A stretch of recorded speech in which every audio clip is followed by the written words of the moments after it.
Hello and welcome to Toto TCG. You are here with me, Matthew, and we are back here with another Altered TCG video on the channel. And you can see right in front of us, we have got both starter decks right here to take a look at today. But we're going to actually be taking a look at one of these in this video, checking out exactly what is in this and what this might contain. Obviously, I think it's giving a little bit away here. It is from the Lyra Faction, and of course it is a starter deck. Now, unlike other TCGs, let's say, this focuses very much around one hero and 39 other cards. Now, there's different ways in which you can sort of go about mixing those together. Obviously, they've all got to be of the Lyra faction for this specific one.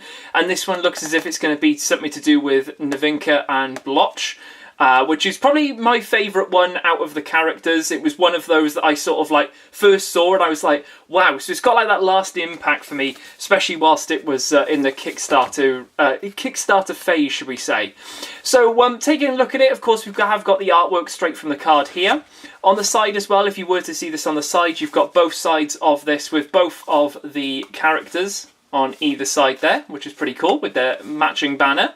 All on here as well, we've got the same text here, a little bit of a extra bit about Navinka right there, as well as a little bit to do with the app and scanning everything and all that sort of stuff, and including the contents right there as well. So if I do go a bit quick, you can give that a pause and have a little look at what that is all about. But without further ado, we're going to just get into this because I want to see what we've got in here. Maybe it's going to come in its own little... I want to say it's going to come in its own little like deck box as well. Like, it's going to be quite a thin deck box, but is it going to be like a Pokemon one where it comes in a cardboard one, or Lorcana where it's just wrapped in paper, or neither? We will see. Let's have a little look. Let's slide all this out. Ooh, okay. Okay. So we've got a little bit of a foldy tab here as well. As if the deck is in there as well. Let's see if we can pull that out. I don't really want to damage it too much. Oh, there we go. Okay. So it is actually in a little bit of a plastic thing. Very similar to like the pre-release promos and stuff like that for Pokemon. It's got that sort of thing. Everything else in there is pretty empty. I don't think that's a cutout. No, it's just a little signature of the faction. We've got some cardboard cutouts here, which is pretty cool, of all of the different... obviously, you've got the different factions here. But also, we've got the first turn... one, because this goes back and forth between the players, so you go first or second, and whichever way you decide it, basically each turn you move that first player back and forth, because the whole point is play a card, your opponent plays a card.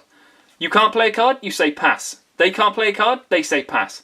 There's all other ones here, so we've got this one, which is probably the Asleep. We've got the Boosts here with the ones. We've got Fleeting, which are these two, and Anchored, which are these, so a lot of that will probably come up. You can see we've also got some +2s as well, so you've got 1s and 2s here, which is pretty cool. So we've got 3 of each of those, and also 2 Asleep as well. Everything else is fairly similar. You can see all of these change as well, so even though this is a Lyra Faction one, we do get all the counters in this one, which is pretty cool. So let's have a little look what else we get. Looks as if we do get a playmat of sorts. It is a paper one. Let's have a little look, see what this looks like. And let's lay this down. Let's give that a zoom out as well, just so we can see the full thing. It is a picture taken pretty much from the website, but also this was one of those that was very much featured in the Kickstarter as well. It is of the massive townscape right there, with a couple of the different, probably a couple of the different characters there just jumping around, looking rather interesting. Very, very cool. And then on the other side of this, we do have the paper playmat, which does obviously show where bits and pieces go. So you've got your hero, which stays there. Your 2 expedition zones, which are right up here. You can see them both there.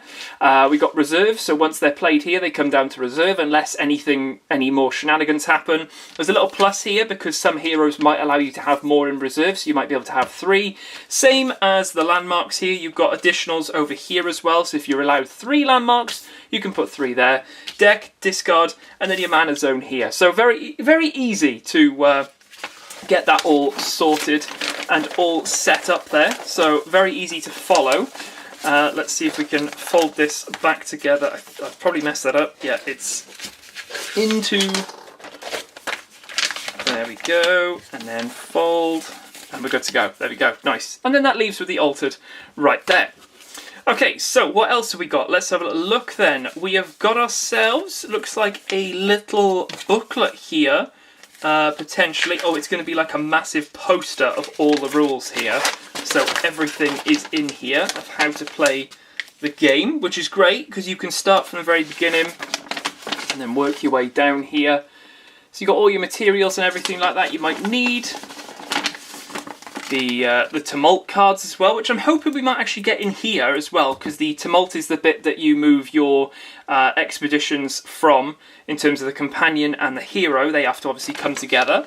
We've got all the different cards and everything, so that'll probably go through all the different abilities from hand, that type of thing, which is really good to see.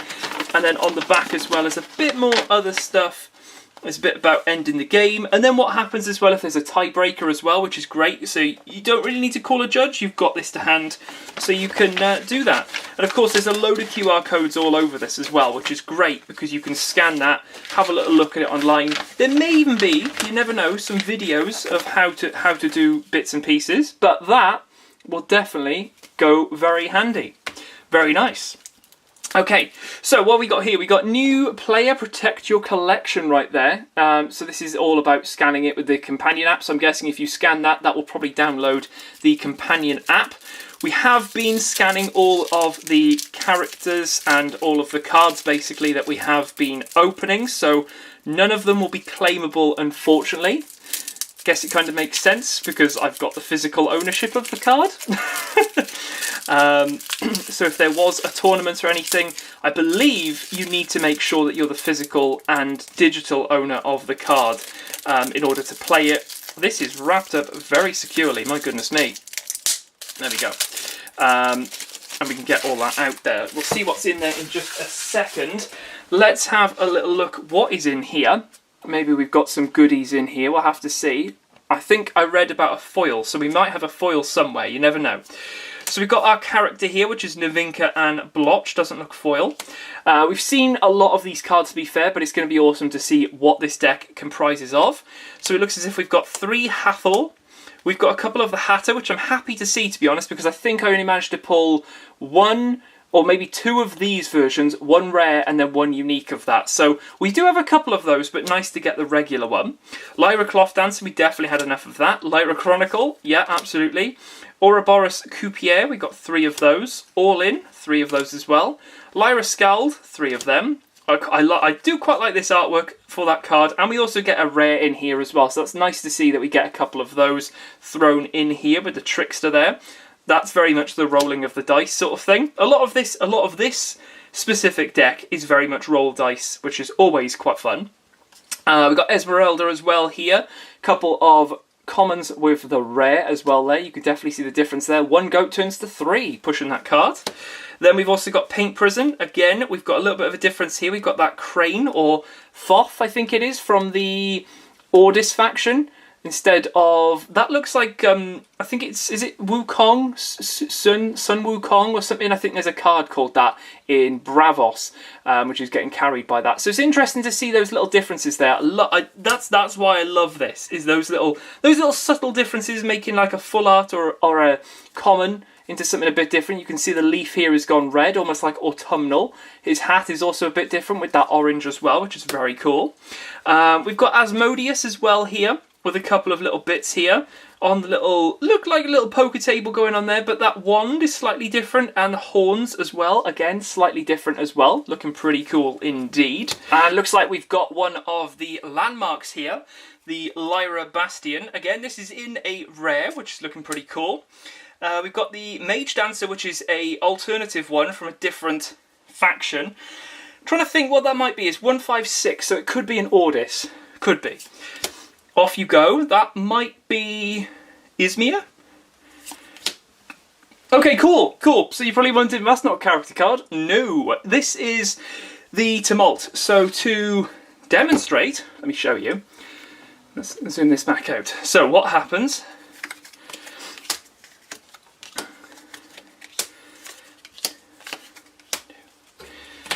So what you can see now is how a game would start.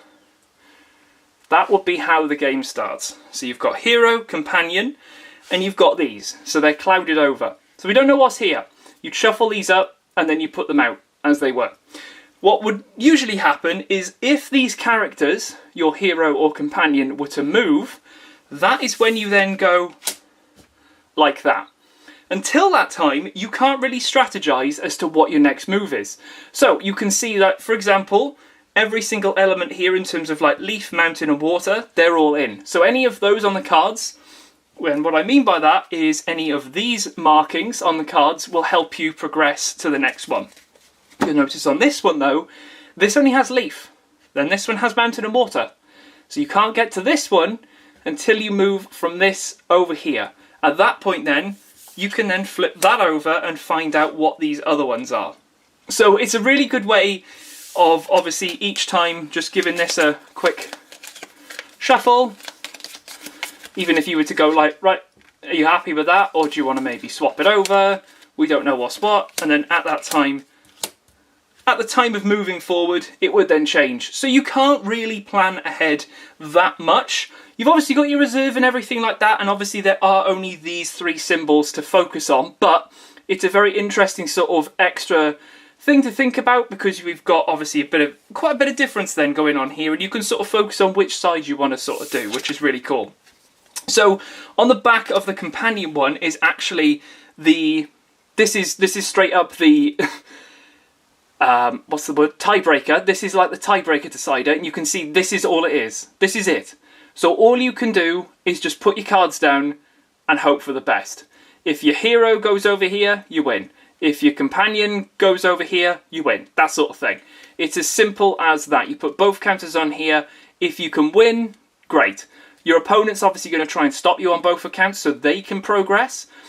But then again, there is the whole thing of, okay, we've got grass. All of these are in play. So if your opponent goes water, you go grass, you both move, then you do it again. I'm pretty sure. Which is an interesting concept because it could carry on for quite some time. But it's pretty cool to have these, the little Tumult cards. And I think in the newest set, Trial by Frost, you actually get new versions of these with different like combinations. But also I think there's some different ones of these that have got that more icier feel to them, which is pretty cool because you never know, they might add in a different element which could spice things up. Just throwing it out there. So yeah, pretty cool having those. We've also got our little phases of the day. So let me bring this down. You sort of explain what the different phases are. You've got phase 1, morning, noon, afternoon, dusk and night. This literally goes through every single thing. So if you have no idea how to play the game, this is going to be ideal for you. You can just whack this down. Both you and your opponent can just read through it one by one and just go with it. Just go with it. So that's just a regular one. This goes through all the icons and different bits and pieces you might see. So you might have heard me whilst we've been opening stuff where I go, oh, it's from hand, because it's got the hand icon. When it comes from a reserve, you can see that. And then when I'm played from anywhere is an arrow. So it's a great way of doing that. You've got all of this as well for like turn the card for exhaust, fleeting, anchored and asleep, which we've seen those symbols. Again, that's probably that. And nicely, we do get some counters in here as well, which is good to see. And a common foiler as well. So might get a different one in our other one. No Buddha in this one, it doesn't look like, but plenty of Ordis recruits on this one in particular. So we can scan these and have these ready for when we need to, because there's some of the different characters that say summon a brass bug token onto whichever expedition. You obviously will need this in the meantime, but we do get a common foiler as well.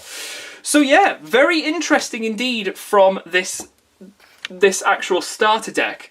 It's cool to actually see. You get a couple of rares in here. It's not like Lorcana where you have a pack in here either that you can sort of add to, which I guess is kind of good because these are starter decks. You want to start off and not get something overpowered. But it's nice that you get that little hint here of a couple of those different combos that come from the different factions as well. But everything in here should be pretty easy to play. That's the whole point of the starter deck. But it, obviously, I think familiarise yourself with the rules and also the cards. Just sort of see what they do. See what they've got going on. Because at the end of the day, you start off and you have to add 3 of these to your mana. Every turn you can add 1 to your mana, but you are drawing 2, so you've got that to consider. And then of course have a double check of what your hero does here, because this one is rather interesting. Target a character you control, then roll a dice. On a 6+, why there be a 7-sided dice, I don't know. It gains anchored, so anchored just says there, during rest it doesn't go to reserve, and it will then lose anchored. So if I do that, then that's absolutely fine. You can target a character you can control. You can only do this once, so it's not a case of going, I control 3, I'll go roll 3 dice. No, you choose one of them and you go crazy with that then. 2 or 5, it gains 1 boost. A boost is a 1/1/1 in all 3 of those stats. You add the counter, and then that you remove it when it leaves the expedition zone. So if it does go down to the reserve, it doesn't keep those counters; they disappear. And then a 1 is just send it to reserve. So you run the risk there of potentially targeting a character, hitting 1, and it just goes to reserve, which means you've paid 3 potentially to put something down. Say, for example, let's say I put down Tanuki for 3.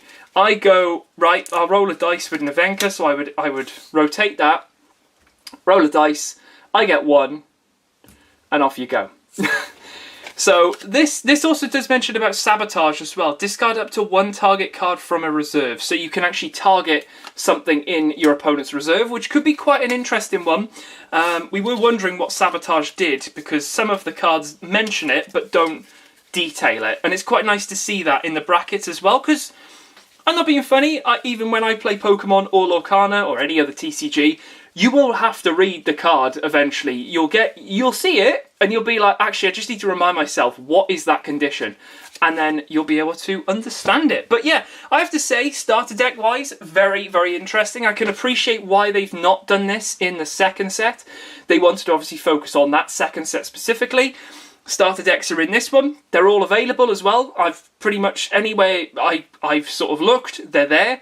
Booster boxes are sort of limited every now and again, but most of the time you should be all good to go. So if you are trying to get into this, then yeah, I definitely think a starter deck is the way to go. Everything here, very much like any other TCG, which is great to see. But yeah, there we go. I will leave it here for this video. Hope you guys did enjoy our little deep dive into the starter deck. We'll be I can't even speak. We'll be checking out the Muna deck in our next video as well, checking out what this has got for shenanigans-wise. But yeah, I will not spoil that. We will get to that in the next video. Hope you guys did enjoy, and I will catch you guys in that next video on the channel.